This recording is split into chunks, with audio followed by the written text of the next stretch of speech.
Mr. Raghuveer Singh, Director, Colo, Cloud Thermal Solutions India, and to the offerings ASI Vertiv.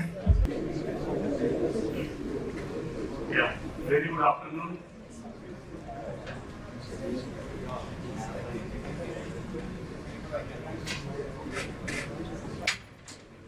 So the stage is already set. I think a lot has been talked about future of data center in previous session. And from morning we have heard a lot, especially about AI. So 20 minutes from now, we will deep dive into this segment, what impact it is making, especially on the supplier like us or even the end clients, and what opportunities it is bringing to us along with those challenges. So we will just cover now the power of generating AI and sustainable data center for future. So I'm sure that most of you may be aware of this innovation cycle and the one word which was coined long back by Mr. Schumpeter, the disruptive. This is basically a creative disruption. So this innovation cycle talks about how innovation has created disruption in every era. You see this wave starting, first wave, which was related to water power, and a lot of industries evolved around that, and then especially like textile, iron, and this lasted for close to 60 years. And then we went to a second wave where steam power and railways and steel, this kind of industry took place. And then the third power where electricity and chemicals and internal combustion engine. So innovation in terms of electricity, transportation became easier. People could connect, like not within the location but to countries as well. And then the fourth wave, which again brought back the distance became shorter and shorter through aviation and all these electronics involvement which happened. And then we are in fifth wave where digital, software and new media started. And now we are in the beginning of a new disruption which is happening because of AI and bringing a lot of challenges and opportunities for us. So you look at the time and the wave you look at, you can see that the time is decreasing, and the disruption which is happening through a lot of innovation coming in is also bringing change in the way that we operate, not just the system, the entire business model itself is changing. We can no more work in a business model which we used to work earlier. We have to change ourselves to adapt to a new wave, and that is AI, robotics, drones, and clean tech. So we are in that space now, and this innovation cycle has brought a lot of opportunities now. So what are those opportunities? Can someone just guess the word here? This DCPI. Okay, this is data center physical infrastructure. So look at the data center physical infrastructure, which has not many services inside it, not just the building, but all the services which comes inside it. So there is a change in that. The way we used to have the kind of services we used to have 5 years back and now, and what we are going to have, there is a change in that. So what kind of change is happening? A general purpose data center physical infrastructure and the shift coming to artificial intelligence DCPI. So this space has brought in new opportunities. And why this is happening? We all know the trends which are because of which this is happening. And the market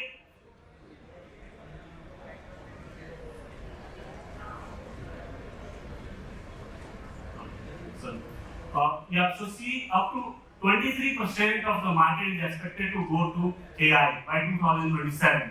So this is the kind of a shift. So when I say this word, that it is shifting 23% of market by 2027 to AI, so all kind of technologies which are being used, which were feasible for normal general infrastructure, will now no more applicable in that space. You have to change your technologies and you have to bring in new innovation to fit into this space. Otherwise, you cannot operate in that space. So the market operating will keep going down if you don't adapt yourself to the market situation. And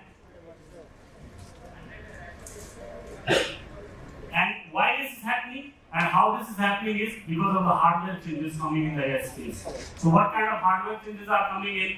We can see that general purpose infrastructure and accelerated infrastructure, which is low-end and high-end infrastructure. So what changes it is making to, you can look at the bottom of this chart on the right side, that the densities are growing from lower than 15 kilowatt, which are like, typically 10 to 12 kilowatt kind of a range, average in hyperscalers now, which has already started going up, and it is going beyond 100 kilowatt. So for all these kind of densities, your solutions will also accordingly change. And this change is coming from where? This change is coming from the design power changes which is happening on the CPU and GPU side. So on the CPU, the general purpose, like close to 60 watts kind of a usage used to be there on the design power. So that has gone beyond 100 to 200, and GPU has already started going beyond 400 to 500 plus. There are applications which are demanding 750 to 800 design power kind of utilization. So imagine one GPU reaching to this level. When you house this kind of a multiple GPU in a one cluster and put those multiple cluster in a rack, your rack is going to power beyond 100 kilowatt. So how do you cool that? So you definitely need something else to do that. So that's where a new space comes in and a new innovation comes in. So you can see typical solutions which were there in the market, cooling normal data center of 2 kilowatt, like 5 kilowatt or 10 kilowatt up to that. The perimeter cooling systems were sufficient to do that. The perimeter crack kind of design system. And when you go higher and higher on the densities, your solutions also will keep changing. Like you may move from a normal crack card to a fan wall kind of a design with containments, and then combination with the other approaches like row coolers, or then you go further, and every time you are traveling towards the heat source. So look at the approach. You are basically earlier, like suppose this is a data hall and you had row of racks and your perimeter systems were typically installed at the perimeter, right? So you are pumping cold air under the floor, or if your floor is designed like fan wall in the room. So the approach is room cooling level. It's an open architecture approach. So you are going further. At a row coolers, you are reaching at a rack level. And then at a rear door, you have come again here to the source itself. Source where the heat is being generated. And then you see in the right side that you are further moving where you are actually emerging the source itself into a liquid, in a dielectric liquid, or in a different kind of a solution which can be a direct contact liquid cooling or chip cooling or sort of a solution. So what we are trying to do is that you are trying to reduce the losses in the process, right? So you are pumping in air, throwing a lot of fans and other systems consuming a lot of power there. So you are trying to reduce the energy and reach to a source where the power or heat is being generated and cool it there itself. So there is a new market now, and that market is liquid cooling. So how much you see typically this market is here, mainly two technologies. One is a direct liquid or immersive cooling. So you can see this is based on an industry report and a Vertiv own analysis which we have done. And you can see here how the trend is changing on the immersion cooling and the direct liquid cooling. So you see a big market which is approaching towards $2 billion. So it's a big market, right? So cannot ignore. And this technology, like we heard in the previous session, that the future data center will definitely need a different approach for cooling, or not just for cooling, but even for overall technologies which will be used in this space. Why we are doing this, and why it is required? There are a lot of questions coming to every organization, and every organization has to answer for this. The right side, what you see there is the AI. So can you ignore this today? Can you say that I will not use this? That's not this. You can't do that, right? So you have to use it. And when you have to use it, what and why and how you will use it is what you need to answer that. So for doing this, you basically, when you use this kind of system, you are going to consume more kilowatt. You are going to have more heat densities, more consumption. Globally, already data center users have reached close to 2% of the global power, which means we are already going higher and higher. It's a huge numbers if you put in terms of numbers. So we should be responsible when we see these kind of new innovations coming in, how to use them appropriately. So what is that you have to see to look at a balance, and that is actually environment, social and governance. Why this balance we need to maintain? We need to maintain that our environment and bring down the CO2 levels. So sustainability is a huge factor in the entire design process. We cannot ignore it. We can no more ignore that, right? So look at the analysis here typically that almost 85 or even 100% of the customers today agree that they need sustainable design approach. But how many of them are really implementing it in a real practices is close to about 28 to 30% only. Or others are, a lot of people talking about and trying to innovate and do that. Of course, it has a cost. It has certain other associated elements involved in it. But when we say that it has other elements involved in it, that we have to take care of environment as well. We cannot just look at our business model today and after what happens to the environment after 10 years. We have to look at the overall view of the entire thing. We cannot no more think about our own building. We have to look at the entire environment. So entire industry itself. So from there, you look at this graph towards moving to net zero, and this heat map basically shows about how the climate change is impacting the countries. So you look at our country also. So what I'm trying to say is climate has a big impact, big role to play here. We are seeing 1 to 1.5 degree kind of a temperature rise which is happening after a certain interval. How to minimize this impact? So we have to work towards that, and a lot of end clients, the right side shows you that customers have now started understanding the benefit of using a sustainability in their design. And you can see that there are extra costs involved in it, but still a lot of customers have started building in their own design ESG as a part of the design philosophy of the organization. So look at the companies, big names like Google, Microsoft, they are talking carbon neutral by 2030. So how they are going to do that? That means a lot of planning has to be there to implement such kind of a planning, right? Strategic planning. So Amazon planning for 2040 to be carbon neutral. So same way, a lot of other big players, hyperscalers or providers, even a lot of bigger enterprises, all are looking at how to reach to net zero level. So all kind of services which they are using in their space, they are trying to minimize the usage there and try to reuse the maximum of it. So what you being the leader in the industry in their space where we operate, we are also engaging with NVIDIA or this kind of a large organization who are working on the GPU innovations. And this is our approach, and we have an agreement and working closely with NVIDIA. And you can see here that NVIDIA is working with other organizations also, likewise, and for different kind of segment, like for pumping, for refrigerant, for SS management, for heat rejection, they are working with Vertiv. So that's the kind of this is the future, where we are working with NVIDIA kind of organization and seeing that how we can make change. So what we bring to the table is this. So for liquid cooling, we have both solutions, direct liquid or immersive cooling. So in direct liquid, what it is, there are two, for them who not familiar with the DCLC. So there is a your high density rack will have manifolds inside to distribute coolant to each server level, and these manifolds will be connected to a piping. Okay, this can be a different kind of pipings are there in the market. Like one of the projects which we have done in Mumbai, it's quite a big project. We have used SS pipes because a special kind of piping needs to be used there.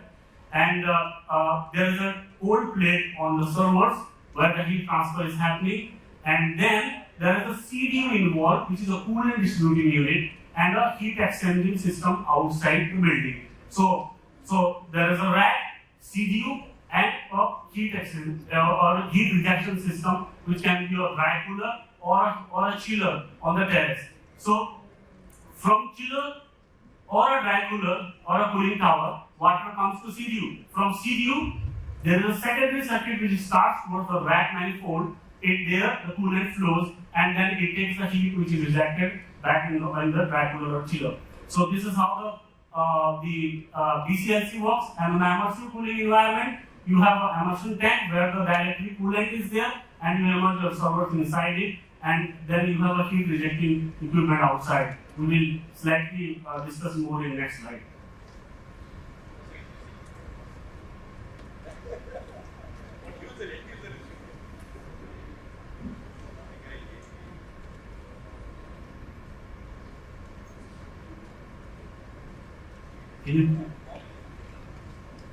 Volume?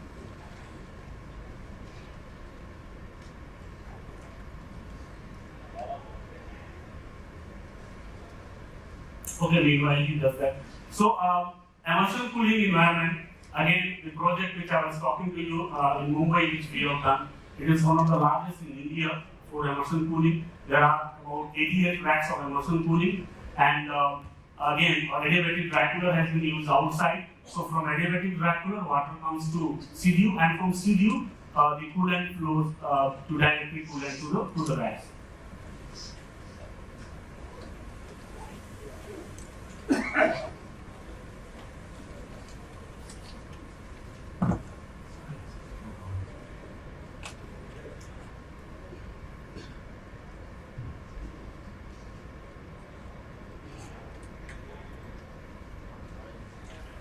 Okay, so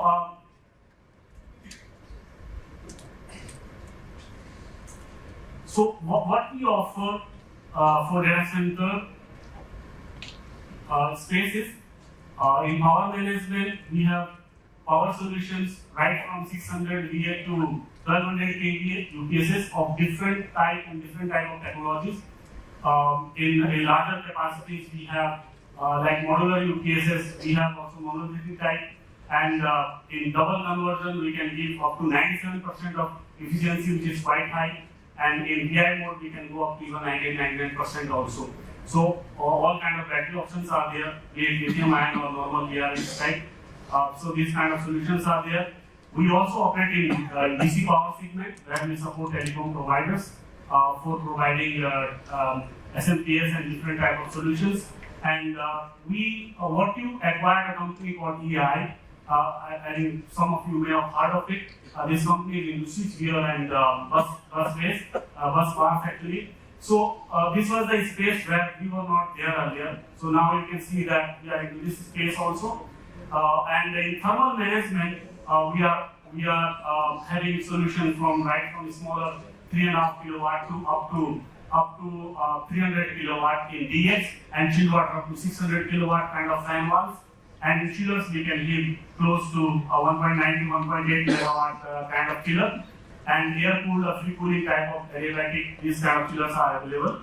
And integrated solutions where customer is looking for a smaller site and or a smaller plant kind of setup, one rack setup which has everything inside, including servers, UPS, batteries, and controls and UPS and everything. So those kind of solutions are also there. Or if you look at for larger 4-5x kind of solution, those kind of solutions are also present. In services, we have a special kind of contract-based services. We also do critical space management. Like we take up an entire data center as a service contract, and we maintain all the kind of KPIs or time involved in that. So we are already doing for a lot of Colo Cloud customers. Just only 2 minutes now. Time is over, only 2 minutes. Just few case studies, especially to highlight this 3 and 4 number. This is especially for the large data center and for high density, where we installed in 40 kilowatt each rack, and we use a 50 kilowatt active rear door heat exchanger of 24 units, and the installation is working good, less than 1.4 PV. And one of the immersion cooling, one of the largest data center of liquid cooling which is done in India, is done by us. Thank you for all the partners and the customers for giving opportunity. We are maintaining PV of close to 1.27 data center PV, which is quite low. Actually, it was close to 1.6. So I'm sure you can see a big change in this. Those who knows that this is not a small number change, it's a big change in the PV. So this kind of PV is possible in India. This is my last slide. So we believe in providing a quality service, and we are globally present in service wherever we operate. In India, we have close to 40 plus branches and 500 plus engineers in India alone on the field supporting all the customers. And we have 3 factories in India, one for power solutions and DC, and for small single phase UPSs for industrial, and Chakan new factory where we are making all kind of large capacity systems for cooling, including chillers, large GX system, fan valves, and all the kind of testing setup is there.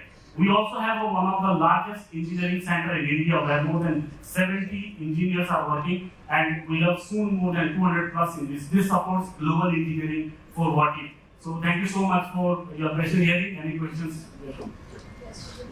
Yeah, so I'm there, you can ask anything. Thank you.